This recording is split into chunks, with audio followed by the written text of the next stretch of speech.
First story. After a long period of loneliness and a recent breakup, I decided to try my hand at Tinder. I created a profile and started scrolling through photos of potential partners until I came across a profile with the name Alice. Her photographs were captivating and her bio showed shared interests. I couldn't miss the chance to meet her. I sent her the first message. "Hi Alice. You have amazing photos. How is your day going?" After a while, she replied, "Hi. Thanks for the compliment. My day is going well. How are you?" We started chatting and our conversation quickly moved to more personal topics. Alice turned out to be a smart, interesting, and sensitive girl. We shared our dreams, fears, and joys. Our conversations became closer and more intimate. However, after a few weeks of communication, something began to bother me. Alice became increasingly intrusive in our correspondence. She started asking strange questions that seemed too personal to me. It seemed to me that she knew too much about my life, although I did not share such information with her. I decided to confront her about this. "Alice, why do you know so much about my life? I didn't tell you about some things." After a while, she replied, "Sorry if I went too far. I just feel like we're so close, and I feel like I've known you for a long time." This answer did not seem convincing to me, but I decided to give her another chance. But with each new message, her behavior became more and more strange. She started mentioning things that I only mentioned in my private chats with friends or family. I was sure she had hacked my private messages. I wrote to her, "Alice, how did you find out about things that I only talked about in private chats with friends?" Her answer amazed me. "You forget that we have always been connected. I know everything about you." My animal instincts began to tell me that something was wrong. I decided to end our communication and deleted my Tinder profile. But that was just the beginning of my nightmares. A few days later, I began to receive anonymous letters and messages in which I was threatened and claimed that I could not escape from Alice. Fear gripped me. Who was this Alice, and how did she know so much about my life? A terrible intrigue began to unfold, and I realized that I would have to reveal Alice's secret in order to survive. With fear in my heart, I decided to conduct my own investigation. I began to collect all possible clues about Alice and how she could find out about my life. Little by little, I revealed information that amazed me. It turned out that Alice was someone who had met me in the past, and I shared many personal moments with her. She was someone who used her knowledge of my life to become a part of it. She created a Tinder profile using my interests and photos to attract me.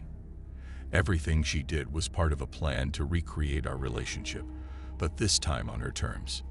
I felt betrayed and deceived, but it gave me a certain advantage. I collected enough evidence to present it to her and threaten her with reverse anonymity. I offered her a choice: stop all games and disappear from my life forever, or I will make everything public. Shortly after that, Alice disappeared from my life, just as she had appeared. This experience left me with scars and terrible memories, but it also made me more cautious and vigilant about online dating.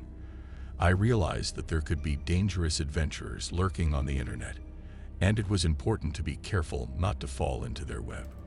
My life was restored, but this incident remained in my memory as a horror story that made me think about what secrets and fears might be hidden behind someone's virtual profile. Second story. After my Tinder date with Alex, I was filled with hope that I finally had a real opportunity to find my other half. We spent the evening in a cozy restaurant, talking, laughing, and enjoying each other's company. At first glance, he seemed like an ordinary guy, charming and interesting.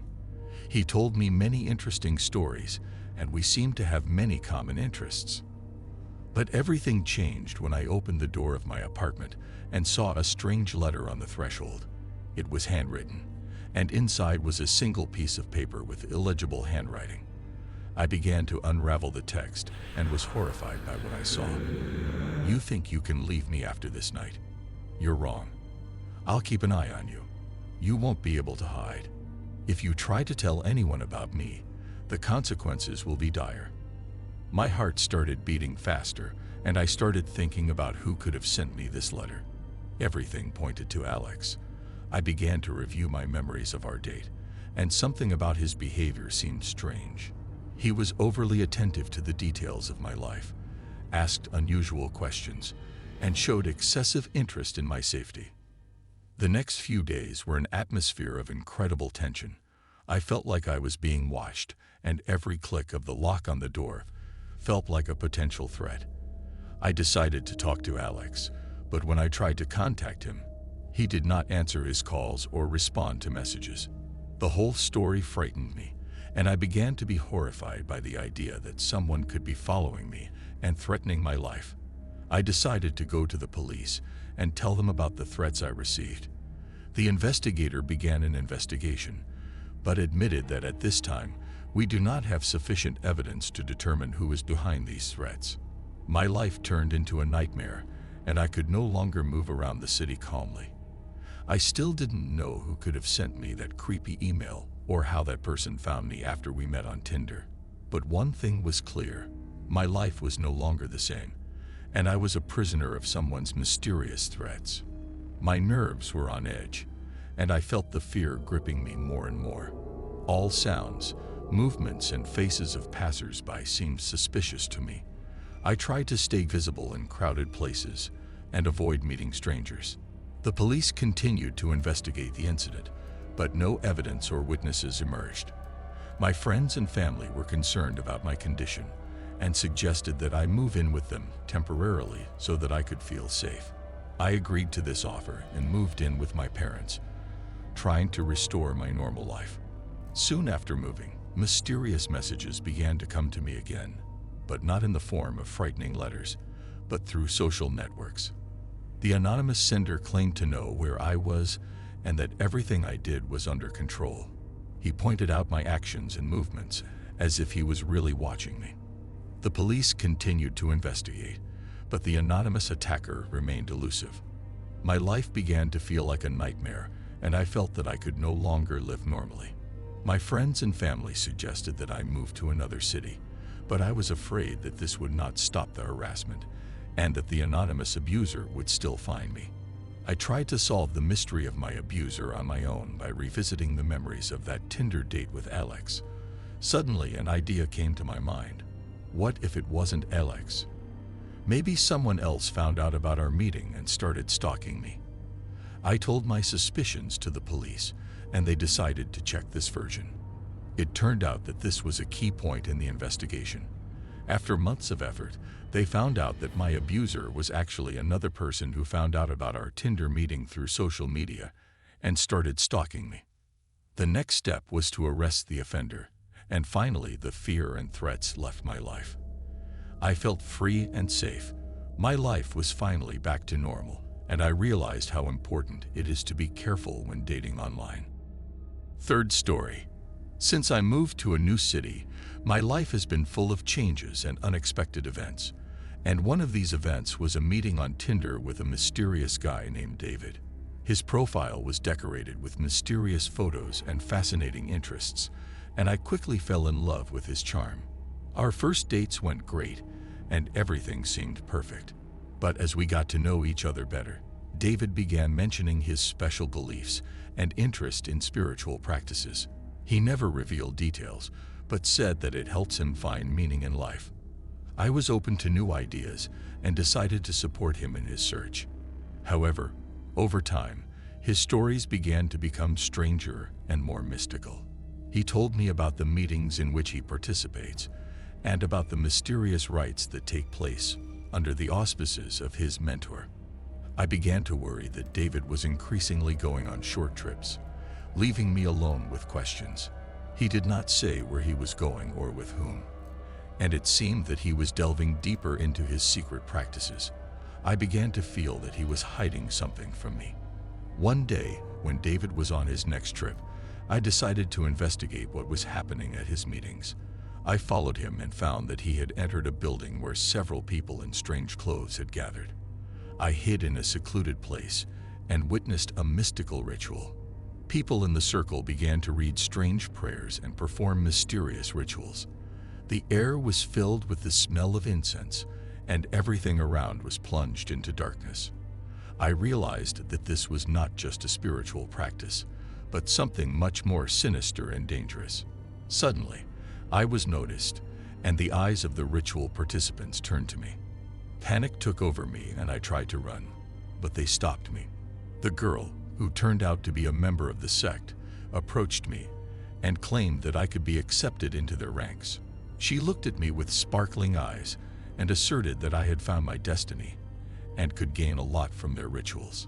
I was terrified and didn't know what to do.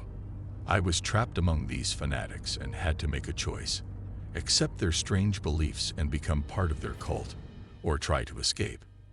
Thus began my struggle for survival and my attempts to escape from this dangerous and mystical sect. My determination to escape was unshakable. I found an opportunity to escape the gaze of the sectarians and ran to the exit. Soon 2 of them caught up with me, but my desperate struggle for freedom helped me free myself. I ran out into the street and rushed into the first taxi I came across, leaving the sectarians far behind. At home, I told the whole story to my friends and called the police. They began investigating the sect, and it soon became clear that it was a dangerous and illegal organization. The sect's leaders were arrested, and its members received stern warnings from the police. My life returned to normal, but I was left with painful memories of what happened. This story forever changed my attitude towards online dating and taught me to be careful when it comes to meeting strangers. Sects exist, and they can hide in the most unexpected places. My terrifying encounter with this mystical cult left me with the understanding that mindfulness and common sense are my best allies in the fight against dangerous ideologies. 4th story. It was a little strange, but at first I didn't think much of it. I dated a guy named Maxim through Tinder, and our shared interests and sense of humor made our conversations fun. Even though we had not yet met in person, I felt some connection with him. However, soon after our correspondence began, something strange happened. Instead of the usual photos and messages, I started receiving images of myself walking around the city. There was something wrong with these photographs. They were taken from a side clearly hidden from my view. In the first couple of photos, I thought it was just a joke. It seemed to me that Maxim might be trying to have fun with my topic. But the more photographs appeared, the stranger they became. They depicted me when I was in different parts of the city. At work, in the store, at home. I felt violated and exposed.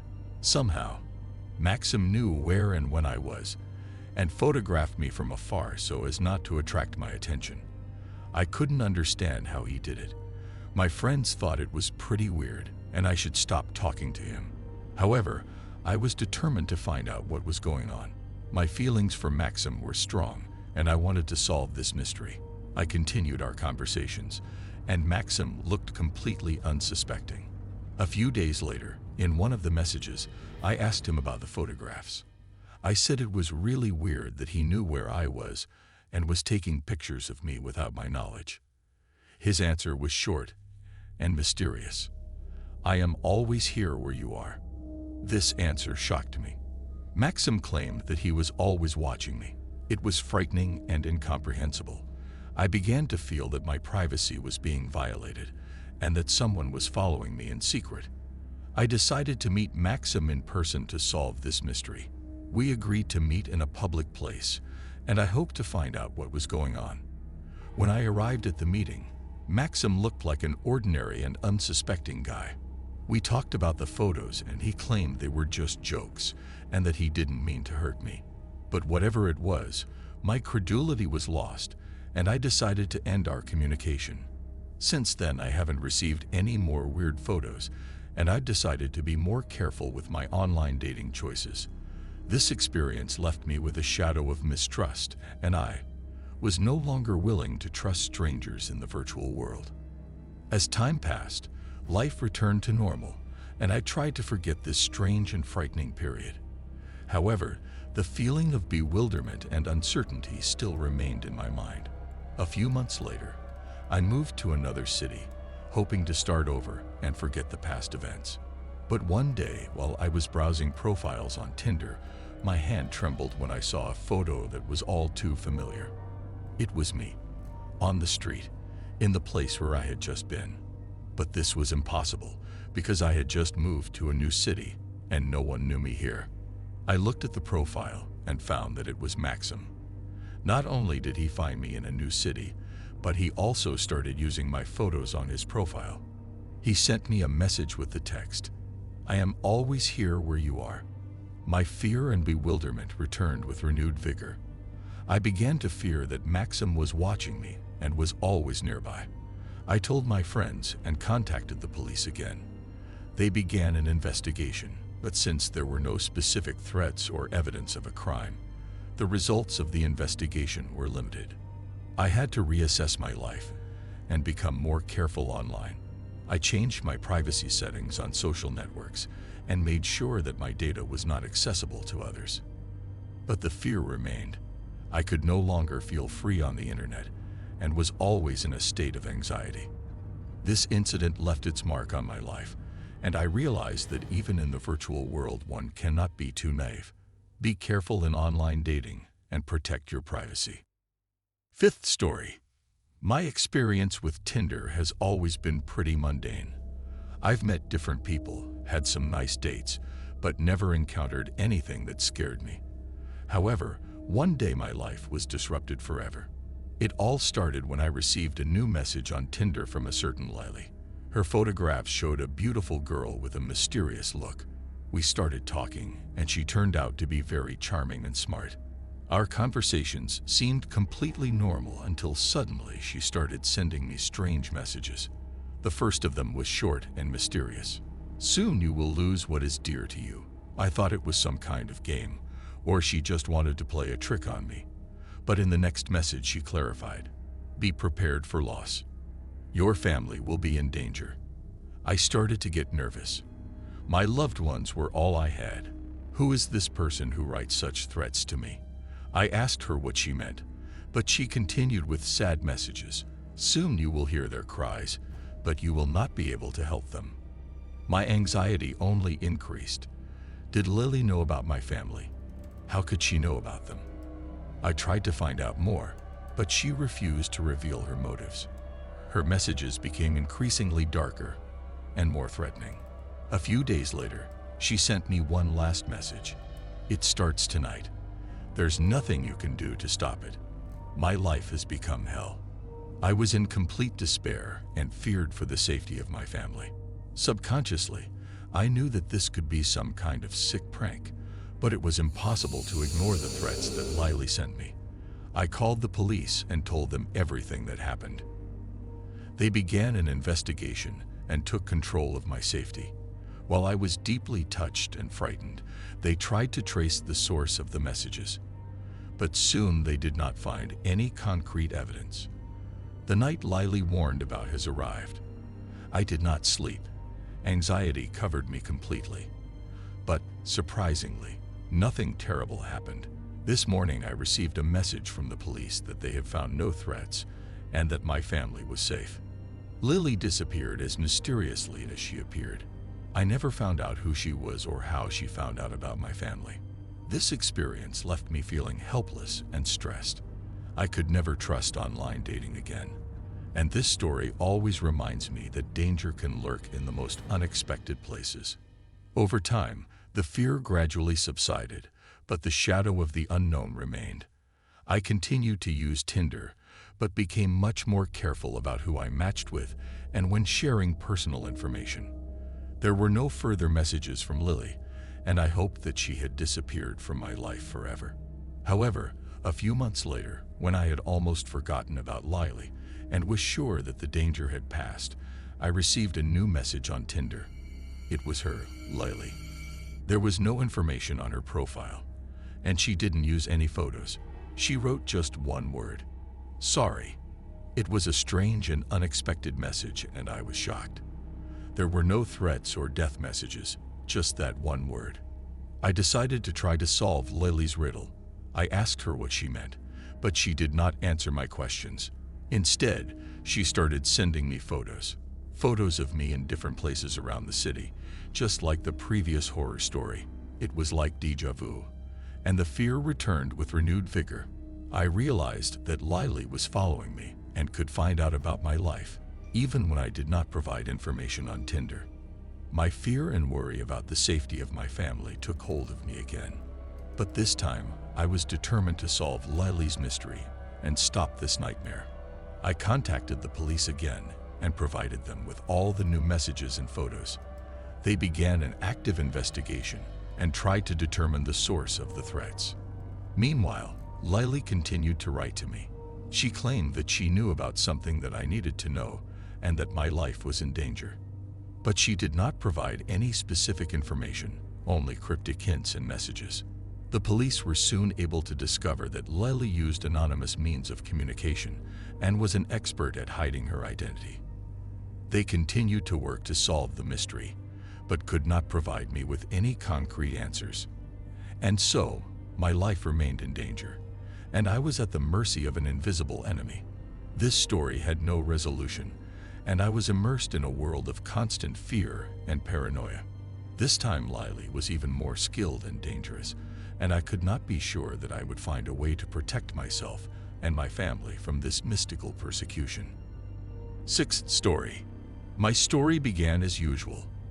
I registered on Tinder and started communicating with interesting people. However, one day I received a message from a mysterious girl named Allison. She was charming and asked me on a date to an unknown location. I was interested in this independent spirit, and I agreed. The meeting place she mentioned was outside the city, in a secluded wooded area. We agreed that we would meet in the evening, and I went there in my car. The navigator guided me through dark forest roads, and I began to feel a little uneasy. It was a place where cell phone signal often dropped, and I felt isolated. When I arrived at the indicated place, a feeling of strangeness came over me. There was no light here except the light of the moon, and the silence was so deep that you could hear your own breathing. I got out of the car and walked towards the indicated meeting place. Allison was already waiting for me. She was as beautiful as the photo on her profile. We started talking, but something was wrong. She was silent and mysterious, and her gaze seemed cold and calculating. She pointed to a small house nearby and said that we would have a date there. I felt awkward, but decided to give her a chance. We entered the house, and I immediately felt that something was wrong here. The house was small and old, with a smell of dampness and dust. Allison offered me a cup of tea and started chatting. With every minute, she became more and more mysterious and unapproachable. She asked strange questions about my life and personal things that confused me. I tried to ask why she invited me here, but she avoided answering directly. After some time, I realized that I was locked in this strange place with a person I hardly knew. I went to the door, but it was locked and the key was on Allison's side. My anxiety increased, and I began to realize that I was trapped. I tried to convince Allison to let me go, but she looked at me with a smirk. She started talking about how we would have a special date here and how she wanted me to stay with her forever. Fear and paranoia took over me, and I realized that my date had turned into a nightmare. I had to find a way to get out of this trap and escape from this mysterious girl who seemed to be hiding dark plans. I looked around the room, trying to find a way out. The windows were boarded up with wooden boards, and the door was tightly locked. Allison continued to watch my actions with a sly expression on her face. Giving up hope of a quick release from this nightmare situation, I began to ask Allison what she wanted from me and why she locked me up. She started talking about her strange beliefs and how she thought I was meant for her. Her speech was filled with cryptic symbols and mysterious promises. Trying to keep my cool, I decided to try to convince her to let me go. I began to promise that I would not tell anyone about what happened, and even offered money. But she rejected my proposals with no remorse. Time seemed endless, and I felt fear and despair looming over me. I understood that she needed something more than money or promises of silence. There was something dark in her eyes that I couldn't understand. Every minute in this isolated room seemed like an hour, and I realized that in order to get out of here, I would have to act. I began to explore the room in search of a weapon that could help me get out. The walls seemed thin, and I decided that I would try to fight my way out. After some time of effort, I was able to destroy one of the boards covering the window. The night was dark and gloomy, but I didn't think about it. I only thought about getting out. As I left through the window, I remembered to take my phone to call for help. As soon as I got outside, I heard Allison screaming inside the house. She knew that I had escaped, and I felt that she would not give up so easily. I had to run and hide to save my life. My Tinder experience turned into a terrifying nightmare, and I realized that meeting the mysterious girl Allison would leave a mark on me forever. Seventh story. My story began with an ordinary evening on Tinder. I scrolled through photos and read profiles, trying to find someone interesting. And then I came across Jake's profile. His photographs looked mesmerizing. A handsome, athletic guy with bright blue eyes and a sincere smile. His profile was filled with interests that coincided with mine. I couldn't help but send him a message. At first, our communication was easy and pleasant. We shared many common interests and understood each other well. I began to feel that Jake might be a genuine person, and I was excited at the prospect of meeting him in real life. However, as time went on, strange things began to appear. Jake began to avoid discussing his personal life and did not want to talk about his family or friends. He always insisted on meeting at some mysterious place that he didn't want to reveal. But the strangest thing was that he never wanted to share his photos in real time. Instead, he sent me photos that looked like they were from magazines or stock photos. Suspicion began to torment me. I decided to investigate. I took a few images of Jake and used a reverse image search. The results were shocking. It turned out that the photographs of Jake that he sent me belonged to other people, models and actors. Jake was not at all who he said he was. I decided to meet him to find out the truth. He suggested a meeting place, a secluded place in the forest, which raised even more questions. I made an appointment, but decided to warn my friends and asked them to know where I would be. On the day of the meeting, I arrived at the indicated place, feeling some anxiety. The forest was quiet and dark. As soon as I got to the meeting point, I saw Jake, but he wasn't the same man from the photos. Standing in front of me was a complete stranger with rough features and a vague look. I felt like I was trapped in a dark part of the forest. This man looked at me with a searching gaze and then said something that filled me with horror. He said, "You thought you were going to meet Jake, didn't you? I decided to use his pictures to get a beautiful woman closer to me, and you fell for it." My panic intensified, and I began to realize that my suspicions were justified. This man used other people's photos to attract me, and now I was at his mercy.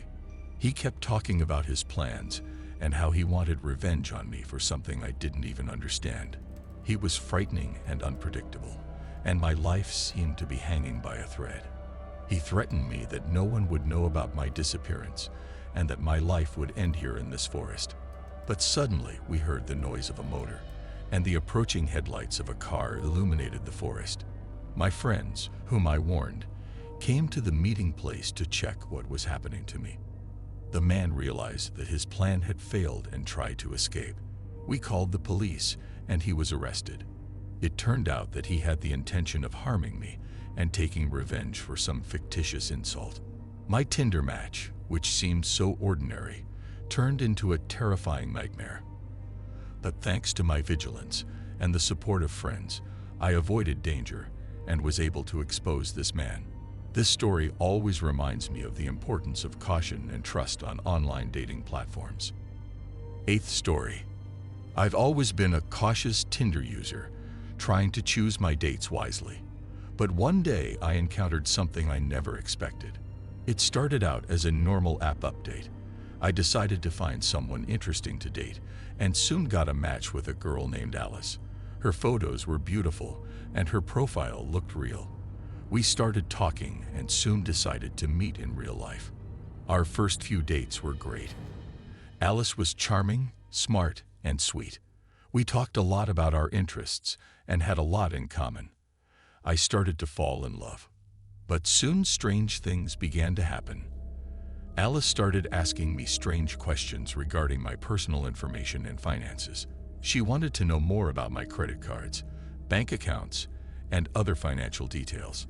I was careful and did not intend to share such information. But Alice began to insist and argue that this was important for our future. This got me thinking. One day, after another date, she invited me to meet at her apartment. I agreed, but when I arrived, I discovered that it was an abandoned and gloomy location, nothing like the photographs she showed me. Alice began to behave strangely, as if her personality had changed. She started talking about some kind of curse and how she needed my help to break it. I realized that something had gone wrong. It quickly became clear that Alice was not a real person, but something else that had lured me into a trap. I tried to escape, but the door was locked. My heart raced as I realized that I was embroiled in something far darker and more sinister than my worst nightmares. I tried to find a way to get out of this locked room, but the more I searched, the more I realized that I was inside a trap created by Alice, or what was pretending to be her. Fear completely overtook me, and I realized that my life was under threat. Alice, or whatever was in her place, continued talking about some kind of curse and how my sacrifice was necessary to break it. She claimed that only through my life could she be freed from this curse. I couldn't understand how I could get involved in such an absurd story. The hours passed endlessly slowly, and I realized that there was little time left. I tried to contact some of my friends, but my phone was turned off, and there was no Wi-Fi network in the room. Suddenly, Alice began to slowly approach me, smiling a peculiar smile that filled me with horror. I closed my eyes and prepared for the worst, but then something unusual happened. The sound of the door creaking as it opened interrupted my torment. My friends, whom I had warned about my strange situation, burst into the room. They came looking for me when I didn't respond to messages. Alice, or what she represented, disappeared like a drifting dream. I was saved, but the experience left me deeply scared. None of us ever found out who or what this strange entity was, or what connection it had with the Tinder bots. This experience forever changed the way I think about online dating and reminded me that there can be dark and dangerous forces lurking in the virtual world that are willing to use any means to achieve their goals. Ninth story. When I agreed to a date with Michael through Tinder, I could not even imagine what a nightmare awaited me. It all started as a normal date. We chose a cozy restaurant, and everything seemed to be going smoothly. Michael turned out to be an interesting conversationalist, and I even began to get the feeling that this could be the beginning of something more. He was charming and seemed like a gentleman who knew how to behave with women. But as the evening went on, I began to notice strange nuances in his behavior. Michael began to hint that he had certain hidden interests that he did not want to talk about. His eyes seemed cold, and I felt uneasy. The longer we talked, the more I felt that he was hiding something terrible. He claimed that his work involved art and creativity, but he did not want to go into detail. It became clear to me that I had to be careful, and I decided to end this date as quickly as possible. But then Michael suddenly changed his behavior. His eyes began to sparkle, and he began to talk about how he finds inspiration in the beauty of women, how their energy and souls can serve as the source of his creativity. My fear turned to panic, and I felt that I had to get out of this situation as soon as possible.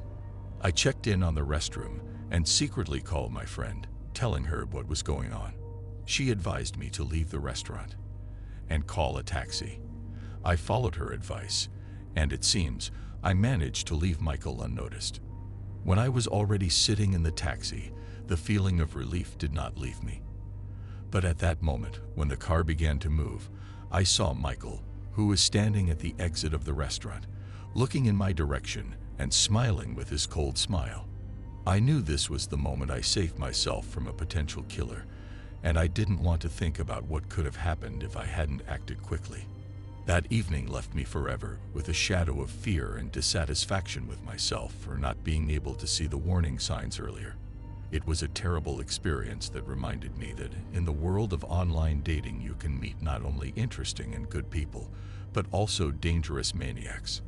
After that night, I decided to be more careful about my Tinder dates. I also told my friend about this terrible experience, and she suggested that she accompany me on my first dates with strangers to ensure my safety. My bad date with Michael forever left me feeling wary and dissatisfied with myself for being so careless. I now understand that there is always a risk on online dating platforms, and it is important to always listen to your gut instinct and be vigilant. My experience has also taught me that behind a beautiful facade there can be a dark secret hidden, and it is important to be careful when meeting strangers. I never want to be in a situation like this again, and now I try to be more careful in my dating choices and interactions in the online world. 10th story.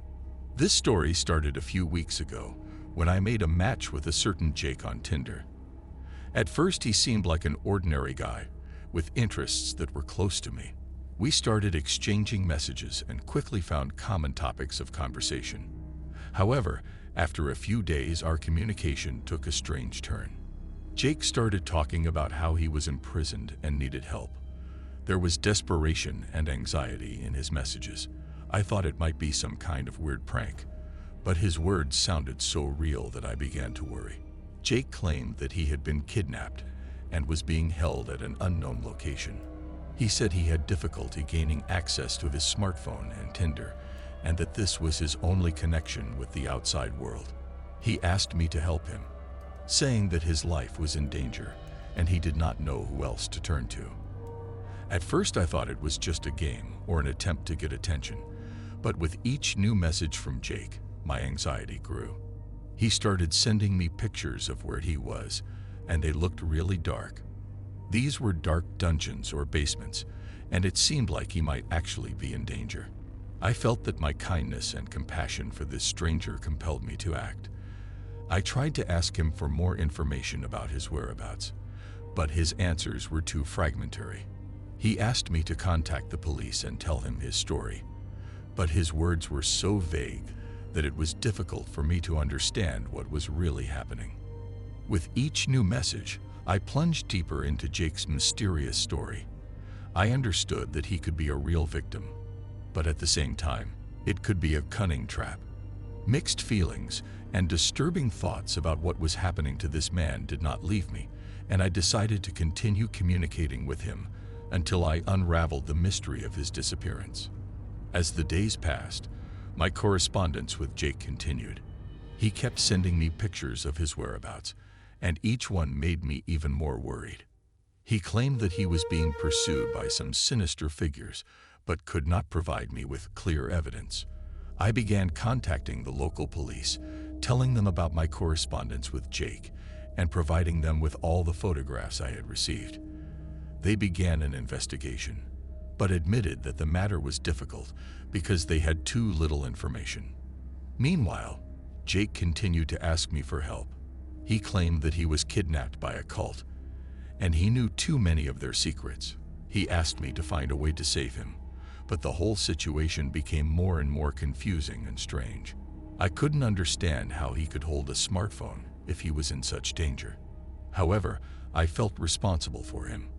My anxiety did not allow me to simply refuse to communicate. I even tried to guess the place he was at using the photos he sent me, but to no avail. Over time, my loved ones began to worry about my participation in this strange story. They said that I could be involved in a dangerous situation and that Jake could be manipulative or even a fraud, but I still continued to look for ways to help him. The situation was getting bleaker and I couldn't let go of my anxiety. I knew I couldn't leave Jake captive, but at the same time, I had to be careful not to fall into a trap. I decided to continue my investigation in hopes of solving the mystery of his disappearance and helping him return to safety.